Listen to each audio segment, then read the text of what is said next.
আজ নাসিরউদ্দিন পাটোয়ারির ঘোষণায় তারেক রহমানের বিরুদ্ধে রাজপথে নেমেছে লক্ষ লক্ষ জামায়াত এনসিপি। নাসিরউদ্দিন পাটোয়ারিরা বিএনপিকে একটু ছাড় দিবে না।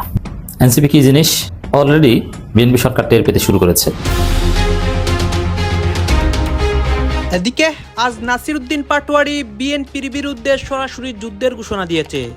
সার্জিস, হাসনাত, নাসিরউদ্দিন পাটোয়ারির রাজপথে খারাপ অবস্থা হয়, বিএনপি কর্মীরা এদের কুকুরের মতো পিটিয়েছে। দর্শক দেখতে পাচ্ছেন এই মুহূর্তে আবারও ঢাকা উত্তাল হয়েছে। এনসিপি এই কর্মীরা বিএনপির বিরুদ্ধে তারা অ্যাকশনে ঢাকা অচল করে দেয়। গত কিছুদিন যাবৎ জামাত এবং টোকাই এনসিপির নেতারা বিএনপিকে হুমকি ধামকি দিচ্ছে। এবং কি বিষয় নিয়ে হুমকি ধামকি দিচ্ছে? তারা রাষ্ট্রপতির বিষয় নিয়ে বিএনপিকে হুমকি ধামকি দিচ্ছে। এনসিপির অনেক নেতাই এই বিষয় নিয়ে বক্তব্য দিয়েছে, জামাতের অনেক নেতা এই বিষয় নিয়ে বক্তব্য দিয়েছে। ভাই হাদি হত্যার বিষয়টা এখনো পুনরায় তদন্ত চালু আছে সম্ভবত। আপনি নির্ধারিত করে এটা ওইটা বলতে পারেন। পোশাক পরিবর্তন করলে কি মানসিকতা পরিবর্তন হবে? দর্শক, গত 1.5 বছরে প্রফেসর ইউনূস সরকারের আমলে যাকে ইচ্ছা তাকে ফ্যাসিস্ট বলা, যাকে ইচ্ছা তাকে ফ্যাসিস্টের দোসর ট্যাগ দেয়া, শেখ হাসিনার দোসর ট্যাগ দেয়া, আওয়ামী লীগ ট্যাগ দেয়া, কখনো কখনো পুলিশকে পুলিশ লীগ বলা, আনসারকে আনসার লীগ বলা। ছাত্র জনতার কঠিন প্রতিবাদের মুখে পড়বে বিএনপি সরকার। এক অনিবার্য বাস্তবতার দিকে যাচ্ছে বাংলাদেশ। দর্শক, জামাত বিরোধী দল হিসেবে বিএনপি সরকার পতনের এই মুহূর্তে বিএনপি সরকার পতনের ডাক এসেছে। একদিকে জামাত কর্মীরা, অন্যদিকে আজকে নাসিরউদ্দিন পাটোয়ারি সরাসরি যুদ্ধের ঘোষণা দেয়। দর্শক শ্রোতা, এই যুদ্ধের ঘোষণা দেওয়ার পর এনসিপি কর্মীরা, সার্জিস, হাসনাত সবাই একসাথে আজকে রাজপথে নামে বিএনপির এই কর্মকাণ্ডের বিপক্ষে সরাসরি আলটিমেটাম দেয় তারেক রহমানকে। আজকে আমরা দেখতে পারি সার্জিস, হাসনাতদের খারাপ অবস্থা হয় এবং দেশে একটা নতুন পরিস্থিতি তৈরি হয়। একদিকে পুলিশ, সেনাবাহিনী, অন্যদিকে শিক্ষার্থীরা। সন্ধ্যার পর অনেক ঘটনা ঘটেছে দেশে, সবকিছু দেখানোর চেষ্টা করবো এই একটি ভিডিওতে। আপনারা সম্পূর্ণ ভিডিওটি ধারাবাহিকলি কন্টিনিউ করবেন। নাসিরউদ্দিন পাটোয়ারিরা বিএনপিকে একটু ছাড় দিবে না। এনসিপি কি জিনিস অলরেডি বিএনপি সরকার টের পেতে শুরু করেছে। ওদের ঘাড় কতটা বাঁকা, ওদের রক কতটা বাঁকা, এটা বিএনপি সরকার টের পেতে শুরু করেছে এবং করবে। এই নাসিরউদ্দিন পাটোয়ারিরা রাজপথে মিছিল করবে, আর হাসনাত আব্দুল্লাহ, নাহিদ ইসলামরা সংসদে বসে মিছিল ধরবে, ইনকিলাব জিন্দাবাদ। ওয়াকআউট করে, অতীতে দেখেছেন ওয়াকআউট করে নিরিবিলি বের হয়ে আসে, আর এনসিপির এমপিরা ওয়াকআউট করে মিছিল করতে করতে বের হয়ে আসবে এবং সংসদ ভবনের প্লাজার ভিতরে বসে মিছিল করবে। ওখানে বসে আন্দোলন ঘোষণা করে দিবে, রাজপথের কর্মসূচি ঘোষণা করবে সংসদ ভবন থেকে। জাস্ট ওয়েট অ্যান্ড সি যে ওরা কি। বিএনপি টের পাচ্ছে এবং পাবে। বিএনপি জুলাই সনদকে কমপ্লিটলি অস্বীকার করা শুরু করেছে, জুলাইকে ধামাচাপা দিতে শুরু করেছে, গণভোটকে অস্বীকার করতে শুরু করেছে। এগুলো সব আদালতের মাধ্যমে অবৈধ ঘোষণা করার চেষ্টা করছে। এটা বিএনপি করছে তা না, কারণ বিএনপি গণভোটকে অস্বীকার করলে জিয়াউর রহমানকে অস্বীকার করা হয়। যদিও ক্ষমতায় টিকে থাকতে বা আসতে জিয়াউর রহমানকে অস্বীকার করতেও তারা রাজি, কারণ গণভোটের মাধ্যমে জিয়াউর রহমানের জন্ম, বিএনপির জন্ম। তো এখানে বিএনপি মূলত ভারতের কথায়, ভারত পুরনো কাঠামো যেভাবে হোক ধরে না রাখলে ভারতের হেজিমনি বাংলাদেশে থাকে না, বরং পুরনো কাঠামো ঠিক রাখলে ক্ষমতায় বিএনপি থাকুক আর জামাত থাকুক, ইন্ডিয়ান হেজিমনি থাকে। এই জন্য সংস্কার হতে দিবে না ভারত। এটি হচ্ছে মূল রহস্য। নেপথ্যে এগুলো ভারতের খেলা। আপনারা যদি না দেখে থাকেন তাহলে একটু স্মরণ করিয়ে দিই যে প্রতিনিয়ত প্রত্যেকদিন কয়েকবার প্রণয় ভার্মা বিএনপি নেতাদের সাথে মিটিং করেন, হাফিজউদ্দিন আহমেদের সাথে, মির্জা ফখরুলের সাথে, সালাউদ্দিন আহমেদের সাথে, খলিলুর রহমানের সাথে। এটা সন্দেহজনক দৌড়ঝাঁপ প্রণয় ভার্মার। কেন এই দৌড়ঝাঁপ? ওই যে এইসব সংস্কার যেন না হয়। এখন সংস্কার কিভাবে এড়ানো যায়? গণভোট টনভোট, ওই যে, কারণ গণভোট কার্যকর হলে, জুলাই সনদ বাস্তবায়ন হলে 72 সংবিধান থাকে না। 72 সংবিধান হচ্ছে ভারতের সংবিধান, ওটা ভারতে বসে লিখিত সংবিধান। এখন এইটা কিভাবে আদালতকে ব্যবহার করা যায়, এই সেই নানান বুদ্ধি টুদ্ধি এই প্রণয় ভার্মা এগুলো কোঅর্ডিনেট করছে। এটা হচ্ছে রহস্য। এখানে বিএনপি নিরুপায়।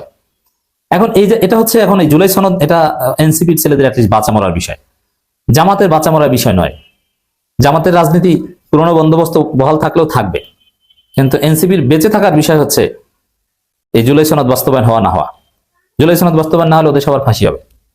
তো দর্শক, কুমিল্লায় নাসিরউদ্দিন পাটোয়ারি বলেছেন, বাংলাদেশে চাঁদাবাজ, সন্ত্রাস, দুর্নীতির কবর রচনা করবে ইনশাল্লাহ।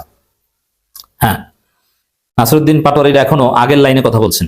নির্বাচনের আগের লাইন আর পরের লাইন তাদের এক। জামাতের লাইন পরিবর্তন হয়েছে, কিন্তু এনসিপির লাইন আগের মতোই আছে। এবং দেখেন, এখানে ভেরি সিগনিফিকেন্ট একটা কথা বলছেন একই প্রোগ্রামে নাহিদ ইসলাম, শেখ হাসিনাকে ফেরত না পাঠালে ভারতের সাথে সম্পর্ক হবে না। গত কিছুদিন যাবৎ জামাত এবং টোকাই এনসিপির নেতারা বিএনপিকে হুমকি ধামকি দিচ্ছে এবং কি বিষয় নিয়ে হুমকি ধামকি দিচ্ছে? তারা রাষ্ট্রপতির বিষয় নিয়ে বিএনপিকে হুমকি ধামকি দিচ্ছে।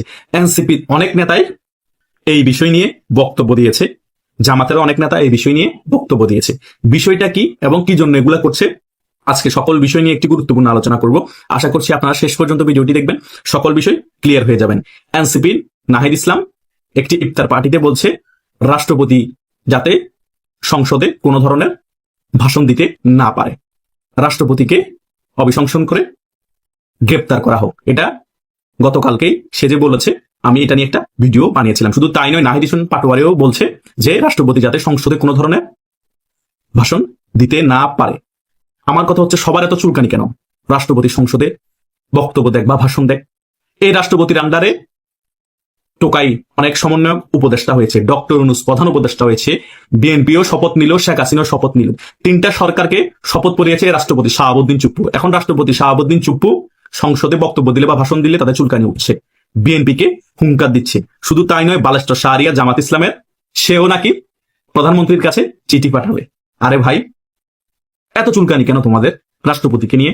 রাষ্ট্রপতিকে নিয়ে এত চুলকাতে চুলকাতে তোমাদের শরীর ঘা করে ফেলেছো, তবুও রাষ্ট্রপতিকে অপসারণ করাতে পেরেছো, পদত্যাগ করাতে পেরেছো?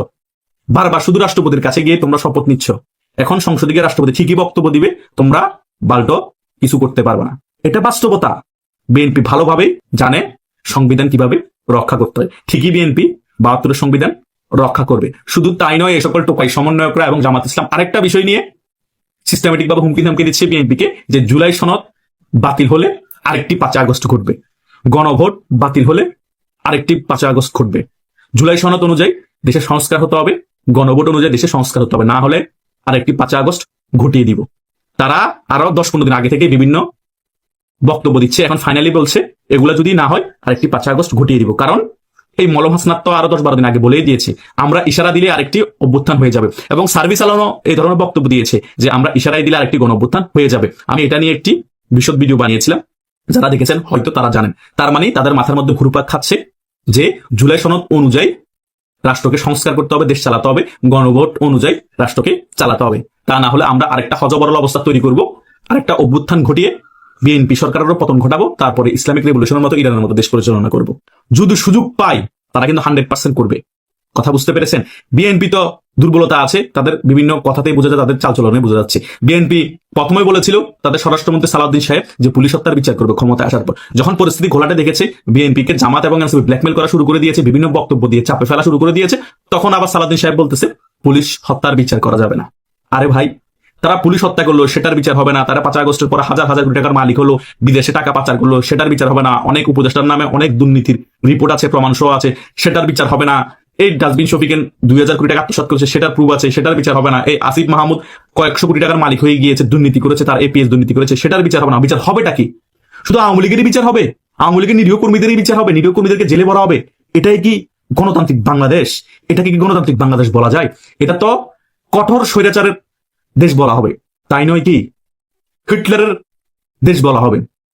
এই ধরনের কার্যকলাপ ৫ আগস্ট পরবর্তী সময় থেকে ঘটে যাচ্ছে, এবং ১২ই ফেব্রুয়ারি একটি মামুফাইডা নির্বাচনের পরও হচ্ছে। মানে সমন্বয়কদের সকল কিছু ৭ খুন মাপ, উপদেষ্টাদের সকল কিছু ৭ খুন মাপ। শুধু আওয়ামী লীগ নিধন করো, আওয়ামী লীগ একটু ১৯ থেকে ২০ করলে সেটার জন্য আওয়ামী লীগের নিরীহ কর্মীদেরকে জেলে ভরে দাও। মানে সকল কিছুর বিচার শুধু আওয়ামী লীগের জন্য, আর অন্য কোন রাজনৈতিক দল বাংলাদেশে আছে যারা তাদের কোনো বিচার হবে না, তারা বিদেশে টাকা পাচার করলেও বিচার হবে না, মব করলেও বিচার নাই। দর্শক, গত ১.৫ বছরে প্রফেসর ইউনূস সরকারের আমলে যাকে ইচ্ছা তাকে ফ্যাসিস্ট বলা, যাকে ইচ্ছা তাকে ফ্যাসিস্টের দোসর ট্যাগ দেয়া, শেখ হাসিনার দোসর ট্যাগ দেয়া, আওয়ামী লীগ ট্যাগ দেয়া, কখনো কখনো পুলিশকে পুলিশ লীগ বলা, আনসারকে আনসার লীগ বলা, রিক্সা শ্রমিককে রিক্সা লীগ বলা, এই ট্যাগের রাজনীতি আমরা দেখেছি। এবং যার যেভাবে ইচ্ছা, যাকে ইচ্ছা ট্যাগ দিয়ে তার বিরুদ্ধে মব তৈরি করার ঘটনাও দেখেছে। প্রফেসর ইউনূসের সরকারের অবসান ঘটেছে এবং মানুষ মোটামুটি একটা স্বস্তির মধ্যে আছে, এবং যারা মব করেছে এবং মবের পৃষ্ঠপোষকতা করেছে তাদের অসহায়ত্ব আমরা এখন দেখতে পাচ্ছি নানাভাবে, এবং তারাও আবার কখনো কখনো উল্টা অভিযোগ করছেন তাদের বিরুদ্ধে নাকি মব তৈরি করা হচ্ছে। অথচ গত ১.৫ বছরে তারা এই মব শব্দটাই স্বীকার করেনি, এমনকি সরকারও স্বীকার করেনি, এটাকে প্রেসার গ্রুপ হিসেবে বারবার বলার চেষ্টা করেছে এবং মবকে পৃষ্ঠপোষকতা দিয়েছে। দিচ্ছে। এবার একটা চাঞ্চল্যকর ঘটনা ঘটেছে নারায়ণগঞ্জে। এনসিপির নবনির্বাচিত একজন এমপি একজনকে ফ্যাসিস্ট বলাই, ফ্যাসিস্ট ট্যাগ দেওয়ায় জনতা প্রচণ্ড ক্ষেপে গেছে এবং ক্ষেপে যেয়ে সেই এমপিকে অবরুদ্ধ করে রেখেছিল। অবশেষে পুলিশের হস্তক্ষেপে অনেক দেন দরবার করে এনসিপির সেই এমপিকে মুক্ত করতে সক্ষম হয়েছে পুলিশ।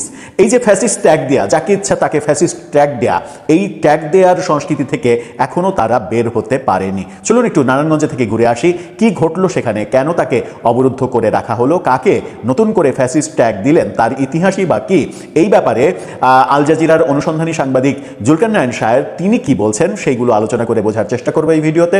থাকবেন পলিটিক্স টিভির নিয়মিত দর্শক। বলছিলাম ওই যে ফ্যাসিস্ট ট্যাগ দেয়া, মানে যাকে আপনার পছন্দ হবে না তাকেই ফ্যাসিস্ট ট্যাগ দেয়া, তাকেই ফ্যাসিস্টের দোসর ট্যাগ দেয়া, তাকেই আওয়ামী লীগকে পুনর্বাসন করছে এরকম ট্যাগ দেয়া। আপনি যদি কারো মানে সমালোচনা করেন, তার যদি সমালোচনার সহ্য না হয়, সে যদি খারাপ কাজ করার পরেও তার মনে হয় যে সমালোচনা করছে আমার মান সম্মান চলে যাচ্ছে, তখনই আপনাকে আওয়ামী লীগের দোসর ট্যাগ দিবে, ফ্যাসিস্টের দোসর ট্যাগ দিবে। এই সংস্কৃতি আমরা দেখে এসেছি গত 1.5 বছর। এবং শুধু ট্যাগ দেয়া না, ট্যাগ দিয়ে সন্ত্রাস বিরোধী আইনে মামলা দিয়ে জেলে পাঠানো, রিমান্ডে নেওয়া, কারাগারে রেখে দেওয়া দীর্ঘ সময়, এই ঘটনাও দেখেছি এবং এই ঘটনা সাংবাদিকদের ক্ষেত্রেও ঘটেছে। ফ্যাসিস্টের ট্যাগ দিয়ে সাংবাদিকদের চাকরি খেয়ে নেওয়ার ঘটনা অহরহ শত শত ঘটেছে বাংলাদেশের গণমাধ্যমে।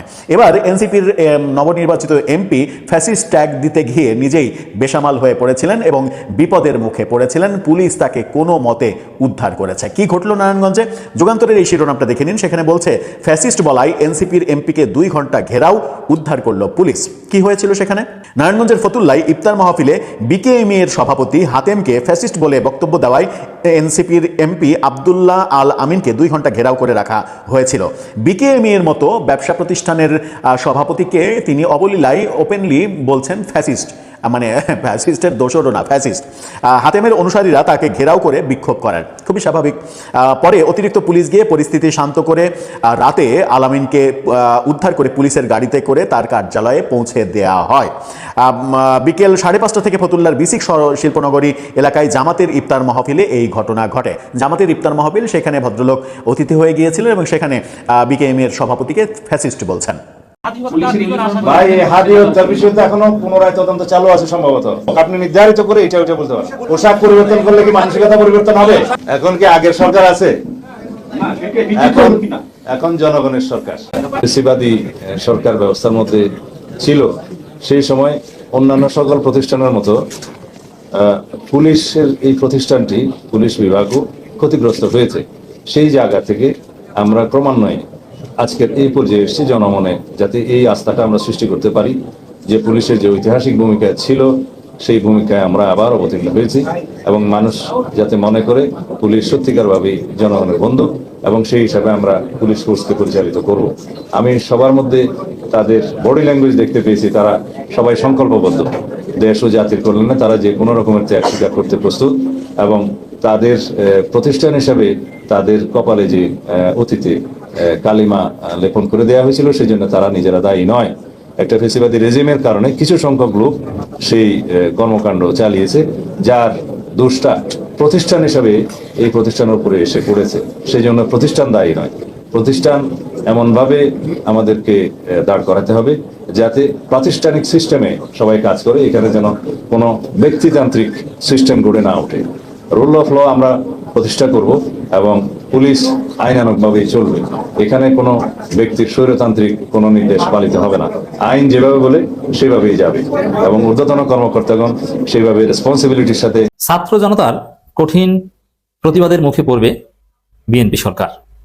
এক অনিবার্য বাস্তবতার দিকে যাচ্ছে বাংলাদেশ। দর্শক, জামাত বিরোধী দল হিসেবে বিএনপি সরকার পতনের কোনো আন্দোলন করবে বলে মনে হচ্ছে না। করলেও সেটা ছাত্র জনতার সাথে সুর মেলাতে পারে। জামাত লাইন বুঝে গেছে, রাজনৈতিক দলগুলোকে দায়িত্ব নিয়ে সবকিছু করতে হয় না, বরং সাধারণ জনগণ বা ছাত্র জনতা কাজ করে, তার সুফলটা রাজনৈতিক দলগুলো পায়। জামাত এটা জেনে গেছে। যেমন জুলাই বিপ্লব, হাসিনার পতন ঘটিয়েছে ছাত্র জনতা, শিবির ছিল সেখানে, কিন্তু সমস্ত সুফল পেয়েছে বিএনপি। ছাত্র জনতার আন্দোলনের ফলে যে বিপ্লব হয়েছে, তারপর হাসিনা পালানোর পর যে সরকার, সেই সরকারটাও কার্যত বিএনপি সরকার।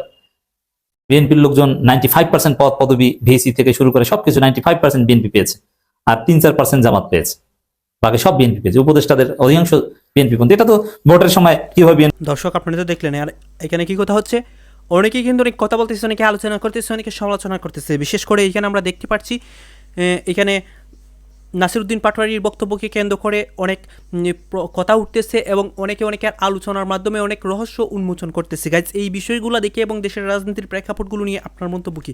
আপনার গুরুত্বপূর্ণ মন্তব্যটা অবশ্যই আপনারা আমাদের কমেন্ট বক্সে লিখে যাবেন। আর কোনো আপনাদেরকে আমরা যা কিছু দেখিয়েছি সব কিছু আমরা সোশ্যাল মিডিয়া থেকে সংগ্রহ করেছি, কেন আমাদের নিজস্ব কোনো মন্তব্য নেই বা আমাদের নিজস্ব কোনো সিদ্ধান্ত নেই। সর্বশেষ আপনাদের কাছে আমাদের একটা রিকোয়েস্ট থাকবে, আপনারা আমাদের চ্যানেলে নতুন দর্শক হয়ে থাকলে চ্যানেলটি সাবস্ক্রাইব করবেন এবং পাশে থাকা বেল বাটনটি বাজাবেন, যাতে করে নেক্সট ভিডিওটা সবার আগে আপনাদের কাছে পৌঁছে যায়। ধন্যবাদ।